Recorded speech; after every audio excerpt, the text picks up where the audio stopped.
우리가 신앙을 한다고 하는 것은 믿을 신자에다가 바라볼 앙입니다. 그래서 하나님을 믿고 하나님을 바라보는 것인데요. 우리가 믿는 하나님은 어떤 하나님이십니까?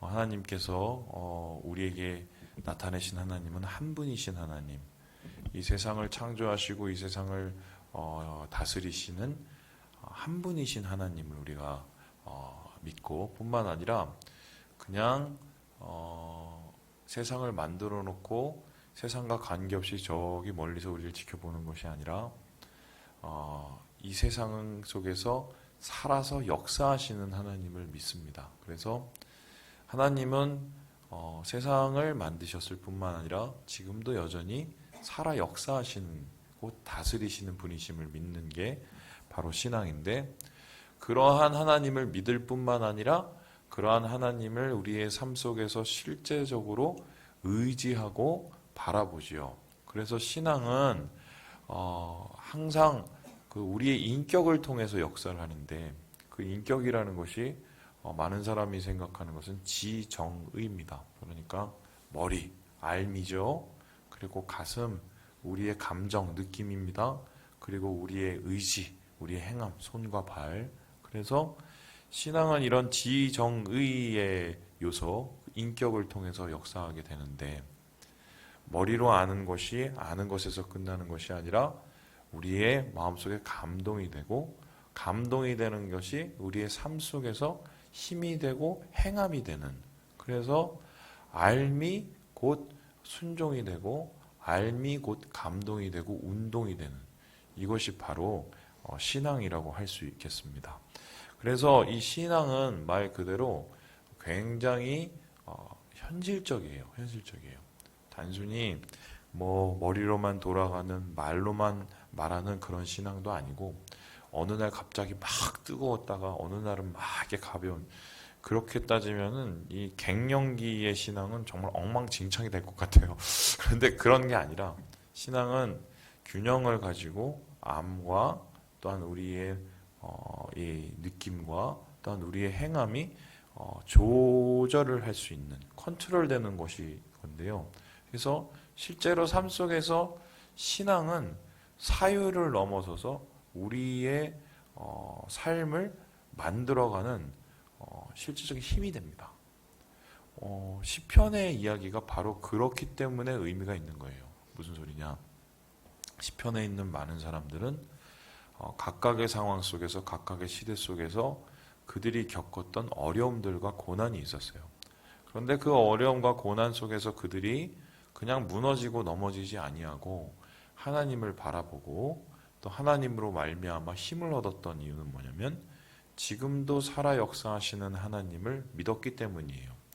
과거로부터 함께했던 그 하나님의 역사를 그들이 알았고, 과거의 선배들로부터 내려오는 그 신앙의 말씀들을 그들은 기억하였고, 그 약속을 마음속에 믿고 감동함으로 실제적으로 삶 속에서 하나님의 동행하심과 함께하심을 누리며 사는 것, 그것이 바로 신앙의 현 주소였는데요.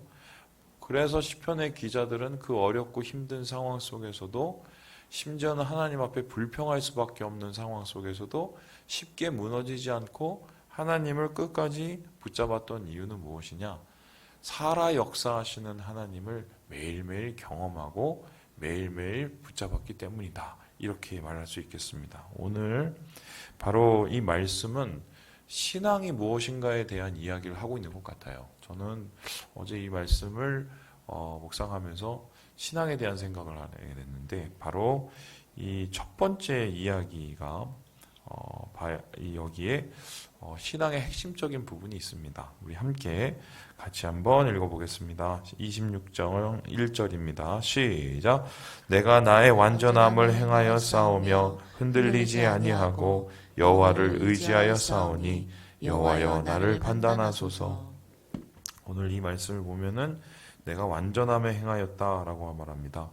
이 소리는 뭐냐면, 내가 하나님 저 좀 보세요, 저 굉장히 완벽한 사람, 이 소리가 아니라 하나님의 말씀 속에서 내가 흔들리지 않았다는 거예요. 말씀을 지키려고 내가 몸부림쳤다는 거고요.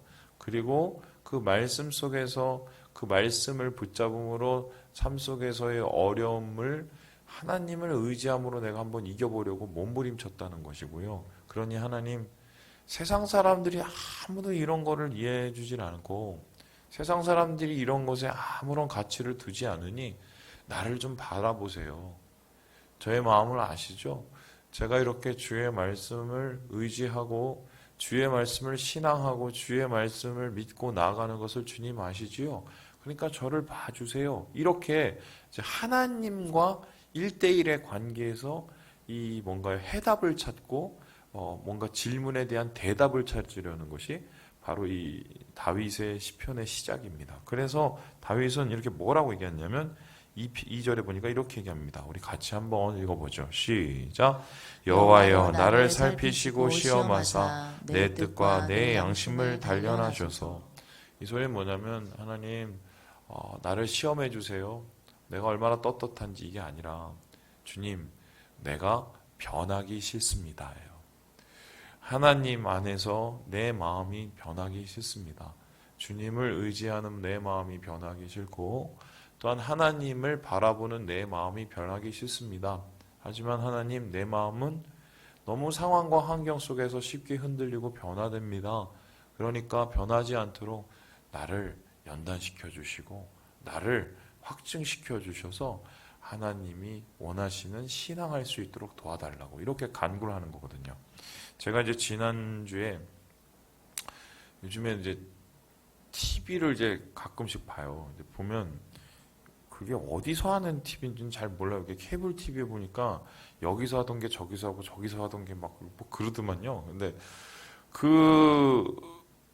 이게 뭐냐면 무슨 식당인데 족발집이야, 족발집. 족발집인데 이 족발집이 엄마랑 하는 족발집인데 너무 안 되는 거예요. 망하기 일보 직전인 거예요. 그래서 이 사장님이 거의 그 목숨을 끊으려고까지 그 극단적인 생각까지 했대요. 그런데 이제 거기 어떻게 그 식당이 선정이 돼서 그 식당을 재생시키는 거예요.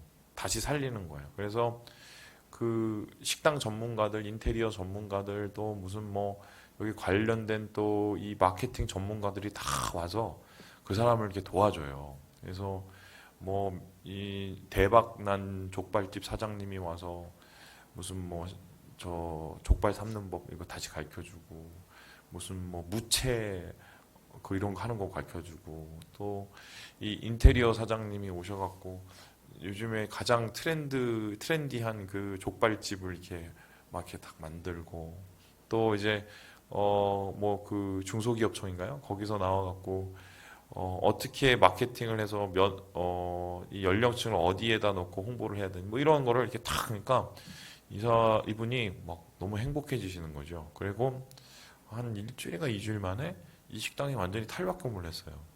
옛날에 정말 이 절망과 좌절이 오가던 그런 식당이 아니라 뭔가 생기가 도는 식당. 그래서 옛날에 그 인상만 팍팍 쓰고 있었던 그분이 웃으시면서 이제는 뭔가 해보겠다는 막 그런 의지를 불태우시는 보기 좋더라고요. 근데 제가 뭐 족발을 안 먹어요. 족발 싫어해요. 저 이렇게 원래 저희 아내 만나기 전에 순대도 안 먹었어요. 근데 저희 아내가 순대 간 좋아하니까 그냥 한 점씩 뜯어 먹는데 저희는 원래 그런 거 안 먹거든요. 근데 뭐 제가 왜 봤냐면 끝에 이런 말을 하는데 그게 제가 확 왔어요. 어떻게 말이냐면 그 족발집 사장님이 자기의 그 노하우를 다 가르쳐 주시면서 가시면서 딱 그랬어요. 유지하는 게 제일 힘들다고. 이게 뭐냐면 뭐 새로 꾸미고 뭐 갖다 붙이고 뭐 아니면은 뭐 갖다 뭐 이게 새로운 뭐 그 메뉴를 선보이고 돈 있으면 다 하거든요. 그거는. 돈이 없어서 못할 뿐이지 돈 있으면 다 해요. 우리 교회도 돈 있으면은 뭐 500명, 1000명짜리 건물 다 질 수 있어요. 왜 못해요? 돈 있으면 다 해요. 그런데 돈으로 할 수 없는 게 있어요. 그게 뭔지 아세요? 처음의 마음으로 그 처음 맛을 유지하는 거예요. 그 처음 맛은 이 시간의 지남에 따라서 사람이 느슨해질 수도 있고 또 사람이 입맛이 변할 수도 있고 또 자꾸 재료값 생각하다가 뭔가 타협할 수도 있고. 근데 하나씩 변하다 보면 나중에 맛이 완전히 다른 맛이 될 수 있거든요. 그래서 그 노하우 전수해 주신 그 족발집 사장님이 가시면서 그랬어요. 유지하시라고. 유지하는 게 제일 힘들다고. 제가 딱 그게 하나님 음성처럼 들렸어. 유지하는 게 제일 힘들어요. 여러분, 뜨거울 수 있어요. 우리도 한때는 그 불타는 연탄 아니었습니까?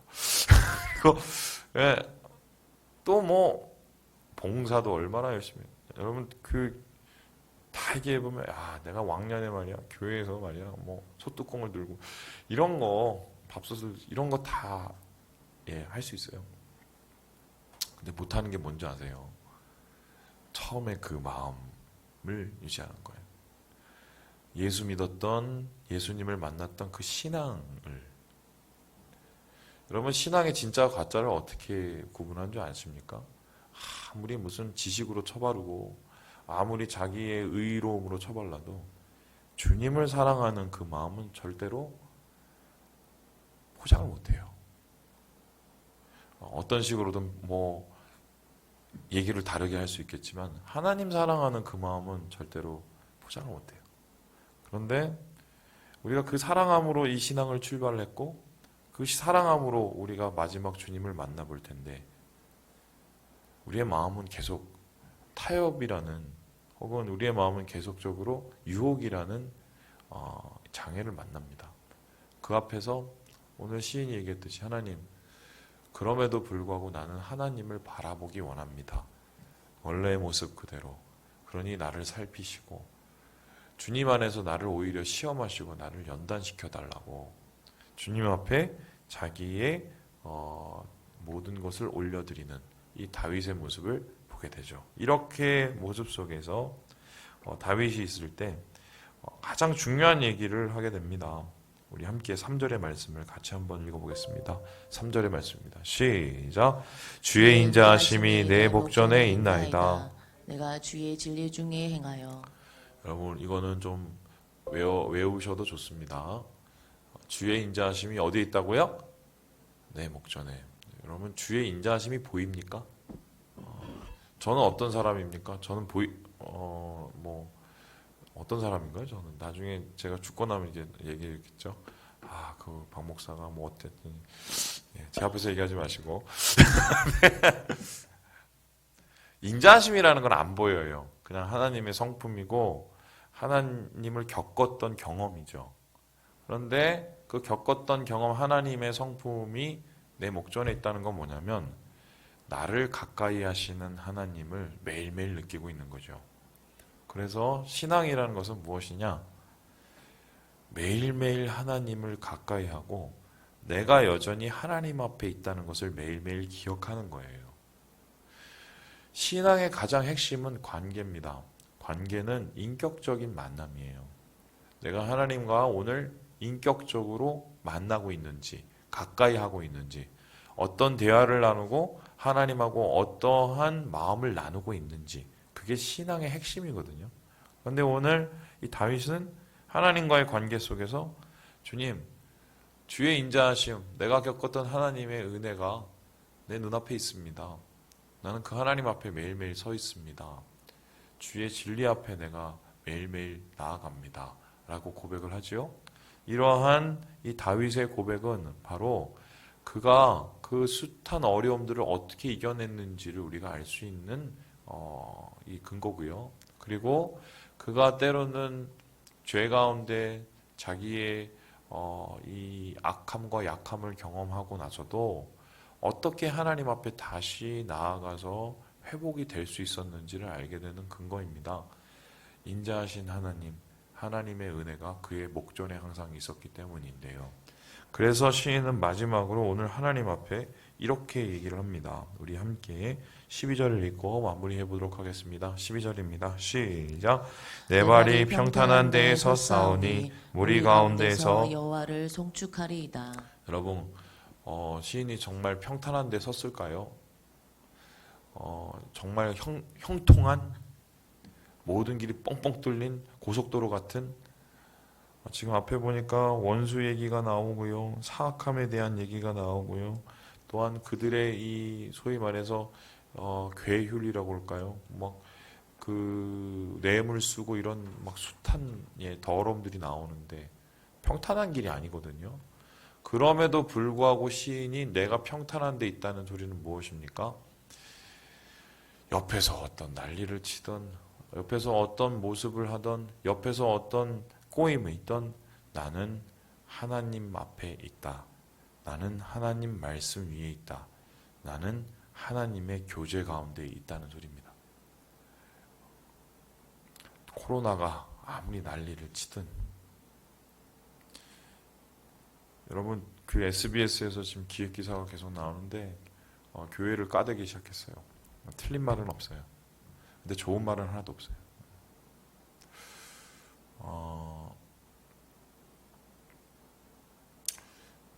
동성애 그 관련된 그 법을 통과하기 위해서 아예 그 정부에서는 이제 작심을 한 것 같아요. 제가 볼 때. 왜냐하면 교회가 걸림돌이 되니까. 근데 뭐 그 법이 통과한들